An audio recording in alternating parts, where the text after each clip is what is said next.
Hello and welcome to the Federal Podcast. I am Aprameya. The Super 8 stage of the T20 World Cup 2024 has begun. India, England, and South Africa have started their campaigns by winning their respective opening games. To discuss what the Super 8 phase holds for the 8 teams, we have senior cricket writer R Kaushik joining us. Thanks, Kaushik, for talking to the Federal. Hi, Apu. Nice to be back. Kaushik, first up, India were dominant in their 47-run win over Afghanistan. Next up, they face Bangladesh on Saturday, June 22nd, and the last game is against Australia on June 24th. How do you look at India's chances progressing to the semi-finals? Apu, on the face of it, you would like to think that India have a very good chance. Right, right. They are obviously the number one team in the world. And the fact that they defeated Afghanistan so comprehensively, that should give them a big boost. The coming of form of Surya Kumar Yadav, it's a big gain. Hardik Pandya getting runs. Kuldeep Yadav getting into the competition. Jasprit Bumrah continuing his great form. Those are all fantastic signs. India and Bangladesh is a lopsided record. India won 12 out of 13 games in all T20 internationals between the teams. And Australia and India have always been tight contests.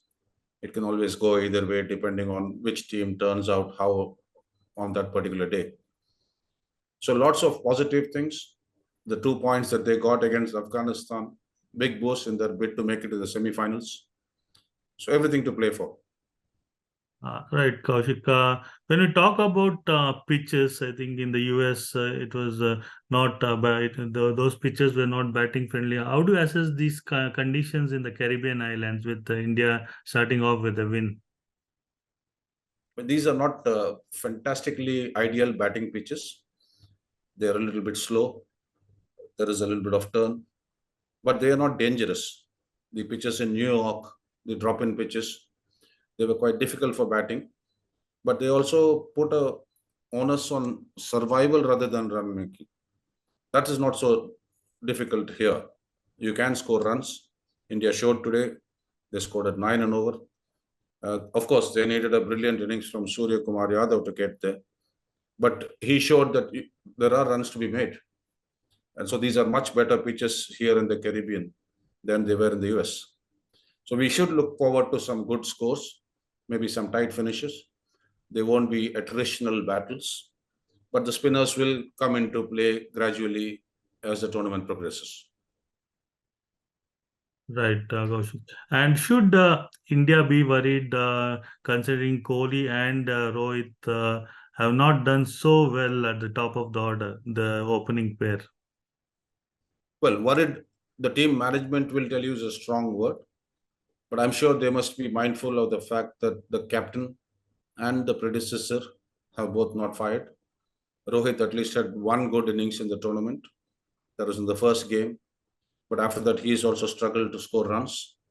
Kohli has been totally out of sorts. Against Afghanistan, he made 24, which is his highest score of the competition. But he took 24 balls in doing so. The lack of pace is something that clearly troubles him. He made lots of runs as an opener in the IPL, but then they were on very good batting pitches. So it is a challenge for Kohli. He has been promoted to open the batting on the back of his great IPL and the fact that it will allow India to play Shivam Dube in the middle order. So it is time that he starts justifying that move. And no one knows that better than Kohli himself. He's got a lot of pride in his performance and he will be hurting. Before this World Cup, he had not gone more than 2 innings in the T20 World Cup without making a half century. And here in 4 innings, he's only made 29 runs. That must hurt. So I Right. think we can expect big things from Kohli going forward. It's a question of getting a hang of the pitches, not being too anxious up front, and then the runs will start flowing again. Rohit has pedigreed. He's got 5 one-day T20 international hundreds, and it's only a matter of time before he comes good. I think the key there is to maybe give themselves a couple of overs to get a hang of the conditions, to get a measure of the bowling. The sense that I've gotten in the last 3 4 games is that they're trying to be too anxious, trying to get a move on too early. They're too good to have to tee off on the first ball. They can give themselves 4 or 5 balls and they can always catch up later on. And maybe that is something they'll do going forward. All right, Kaushik. We have spoken about India. So, how do you look at other teams in this competition, Super 8 stage, Kaushik? Who are looking favorites as of now?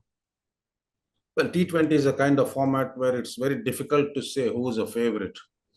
But you saw how England struggled in the first phase, and then suddenly they came out of nowhere and delivered this fantastic performance against West Indies. They chased Right. on 180 so ridiculously easy. Uh, Phil Salt is in great form. Johnny Bairstow was beginning to look like the dangerous player he was until Kuldeep Yadav got his measure in the Test series. And they've got a very strong and versatile bowling unit. So England will always be in the mix. Australia, they know how to win big tournaments. South Africa have always been there and thereabouts, though they have found a final push very hard to complete. There is a possibility that they might go one better this time. They have started this tournament really well. These are the sort of form teams, and you can never discount West Indies. They're playing at home. We know what kind of a T20 side they are. They won the world title twice, and they know these conditions as well as anyone else. So you can't discount them. I think these are the 4 teams that look in very good touch. And well, there is so much to play for over the next week. Right, right. Kaushik, one last question. How's been the response in the Caribbean islands for the T20 World Cup matches, the attendance wise at the stadiums? Today was a little bit of a disappointment, Apu. You would think India's playing. It's in Barbados, which is a favored destination for a lot of our tourists. It was Right, not a full house, not by any stretch of the imagination. Which I think the fact that you have a 10:30 start, it may not be great for in stadium audiences. It's right, great for an Indian television audience because it is prime time. But on a weekday at 10:30 in the morning, to expect 30,000 people to turn up, maybe slightly fanciful. It's a trade-off that the ICC believe is well worth it from various perspectives, not least from a financial standpoint, because 300 million people on television is a lot better than 30,000 people at the ground. But when you don't have the atmosphere at the ground, then something is missing. right, right. Hopefully, as the tournament reaches the semi-finals and the final, there will be a buzz. There is already a bigger buzz in the Caribbean than we saw in the United States, which is very great for the game. And let's just hope that the T20 catches fire as we reach into the semis. Let's hope for the best, Kaushik. Thanks a lot.